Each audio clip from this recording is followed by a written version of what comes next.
Doctor Fernandez. ഞാൻ ഡൽഹിയിലാണ് പഠിച്ചത്. എന്റെ പല്ലേ ഒന്ന് മുല്ലമുട്ട് പോലാക്കി തരാം. സിമ്പിൾ. എത്രയോ പേരുടെ പല്ലുകൾ മുല്ലമുട്ട് പോലെ ആക്കിയിരിക്കുന്നു. ഒന്ന് ചിരിച്ചേ, smile please.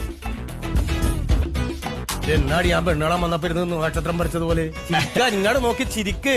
ചിരിക്കൂ please. Come on come on. Yes yes yes.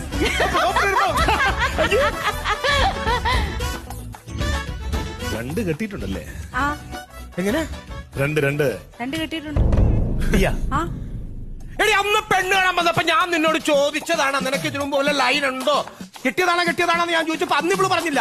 ഇപ്പൊ ഒരു പരിചയമില്ലാത്ത ഡോക്ടർ വന്നു കഴിഞ്ഞപ്പോ അവള് പറഞ്ഞില്ലേ ഒന്ന് കെട്ടിയതാണ്, അതിനുശേഷം വേറെ കെട്ടിയതാണ്. എന്റെ ഡോക്ടർ ഇങ്ങനോട് ഞാൻ മാന്യമായിട്ട് പറഞ്ഞതാ, ഞാൻ രണ്ട് കെട്ടിയതാണെന്ന് ഞാൻ പറഞ്ഞതാ. മനഃപൂർവ്വം എന്റെ തലയിലെടുത്തേക്ക് വെച്ച് തന്നത്. ഒന്ന് പെണ്ണ് കാണാൻ വന്നപ്പോ അതിന് മുമ്പേ ഞാൻ കെട്ടിയതാ, അതിന് ശേഷം ഇങ്ങനെ കൊണ്ടുപോയി എന്നെ കെട്ടിച്ചത്. അത് മേഡം പറഞ്ഞു കഴിഞ്ഞു. എന്ത് പറഞ്ഞു കഴിഞ്ഞു? രണ്ട് കെട്ടിയെന്ന് പറഞ്ഞില്ലേ?